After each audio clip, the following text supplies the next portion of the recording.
Transmission line नहीं बनने के कारण से इसलिए पावर का शॉर्टेज हो रहा है। ईटानगर नाहरलगुन में पावर का काफी क्राइसिस हो गया था। ट्रिम्स जो मेडिकल कॉलेज है वो अभी नया मेडिकल कॉलेज है, तो वहाँ पे क्योंकि जो फंक्शनिंग जो है वो इंडिपेंडेंट है, तो वहाँ में जो डायरेक्टर होता है ट्रिम्स के जो डायरेक्टर होता है, एडमिनिस्ट्रेशन सारा उनका अंदर ही होता है। तो देखिए कुछ भी ऑर्गेनाइजेशंस में हो इस तरह से कुछ ऐसे कंप्लेंट्स तो रहेंगे। तो जैसे आपने मेंशन किया कि इस प्रकार का कुछ स्टाफ अनअवेलेबिलिटी का हो गया और टाइमिंग का जो मैटर बताया, तो डेफिनेटली इस मैटर को क्योंकि मीडिया में आने के बाद तो जो कंसर्न अथॉरिटी है वो ज़रूर उसको देखेंगे और मैं भी अपना ऑफिस से उसको भी यहाँ से हम एक अलर्ट हम भेज देंगे। आरके मिशन को लेकर आपने इतने सारे इंफ्रास्ट्रक्चर का आज इनॉग्रेशन किया, इस प्रकार गवर्नमेंट की सहायता मिलती रहेगी। आप कहते हैं कि स्कूल सेक्टर में भी आरके मिशन का नाम है, कितना योगदान है आपका? आरके मिशन का योगदान के लिए तो हमारे पास एक्चुअली शब्द नहीं है उसको धन्यवाद प्रकट करने के लिए।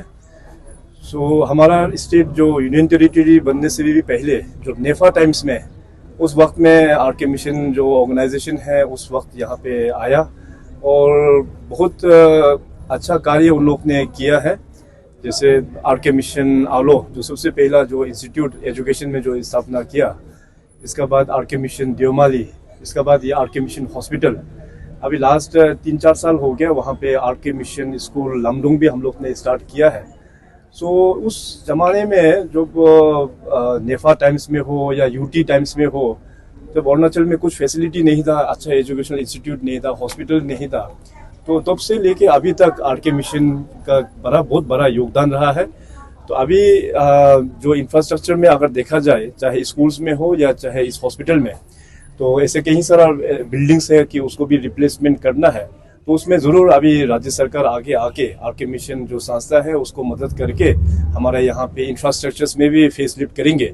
और आज यहाँ पे कई सारा प्रोग्राम्स का यहाँ पे इनोग्रेशन प्रोग्राम्स हुआ है। जैसे यहाँ पे लिक्विड ऑक्सीजन जो प्लांट है तो उसका भी यहाँ पे उद्घाटन हुआ। इसके बाद पुलिस जो आउटपोस्ट जो पोस्ट है उसका भी हुआ और साथ में जो इमरजेंसी केयर सेंटर है उसका भी उद्घाटन हुआ। आईसीयू जो वार्ड है उसका उद्घाटन हुआ और यहाँ पे डॉक्टर्स और स्टाफ्स के लिए एक इंडोर गेम्स कॉम्प्लेक्स है उसका भी उद्घाटन हुआ है। तो आने वाला दिनों में ऑलरेडी स्टेट गवर्नमेंट की ओर से आरके मिशन को 200 बेडेड हॉस्पिटल का भी हम लोग ने सैंक्शन करके रखा हुआ है। कोशिश करेंगे कि बाय 2028 स्वामी जी इस लोगों का मेहनत के कारण से वो प्रोजेक्ट कंप्लीट हो जाए, क्योंकि 2028 में ये जो आरके मिशन हॉस्पिटल ईटानगर है उसको स्थापना करके 50 इयर्स हो जाएंगे, गोल्डन जुबली ईयर होगा। तो उसमें हम लोग चाहेंगे कि वो जो 200 बेडेड हॉस्पिटल भी तब तक तैयार हो जाने के लिए। सर, आपने कहा कि इंफ्रास्ट्रक्चर के लिए फंड आपका कमी नहीं है हमारे स्टेट में, और आपने कहा कि 2 मेडिकल कॉलेज बनाने के लिए सोच रहे हैं, तो उसका फर्स्ट प्रायोरिटी कहाँ रहेगा, कहाँ बनाएंगे आप? अरुणाचल प्रदेश में क्योंकि स्वास्थ्य सेवा को और भी आगे बढ़ाने के लिए और खास करके हमारे जो युवा पीढ़ी है उनको मेडिकल फील्ड में और भी स्थान प्राप्त करने के लिए हमने निर्णय लिया कि अभी पीपीपी मोड में 2 मेडिकल कॉलेज हम लोग स्थापना करेंगे। पहला मेडिकल कॉलेज हम लोग पासीघाट से हम लोग शुरू करेंगे और आने वाला दिनों में और एक मेडिकल कॉलेज हम लोग देख लेंगे कि ईस्टर्न साइड में फिजिबल होता है या वेस्टर्न साइड में फिजिबल होता है। अकॉर्डिंगली फिर उसको हम लोग टेकअप करेंगे। सर, आपने पावर प्लांट्स के बारे में बात किया था अपने भाषण में, तो अगर हम पावर प्लांट्स की बात करें तो अरुणाचल को एक पावर हाउस कहा जाता है पावर को लेकर, लेकिन हमने देखा है कि ट्विन कैपिटल सिटी में भी पावर का बहुत ही कमी है।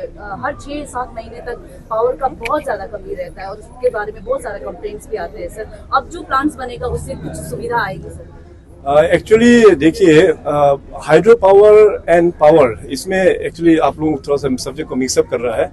हमारे पास ओवरऑल अगर पावर जनरेशन का देखा जाए तो overall we are a surplus state in power, लेकिन हम लोग को यहाँ पे जो ट्रांसमिशन लाइन नहीं बनने के कारण से इसलिए पावर का शॉर्टेज हो रहा है।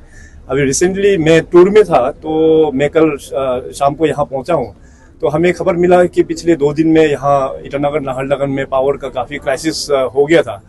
तो उसको मैंने तुरंत रिव्यू लिया तो पता चला है कि यहाँ पे जो पावर ग्रिड के माध्यम से जो यहाँ पे एक मेजर एक प्रोजेक्ट जो बनना था वो शायद टाइमली कंप्लीट नहीं होने का कारण से, क्योंकि लास्ट 2 डेज में जो गर्मी का जो रिकॉर्ड था वो शायद इस बार एक नया रिकॉर्ड बनाया है, काफ़ी गर्म था बोल के हमें सुनने को मिला। तो उसके चलते एक्चुअली पावर ग्रिड का जो यहाँ पे जो ट्रांसमिशन जो लाइन है उसमें एक प्रोजेक्ट है उसको कंप्लीट नहीं होने के कारण से ये थोड़ा बहुत पावर का प्रॉब्लम हो गया है।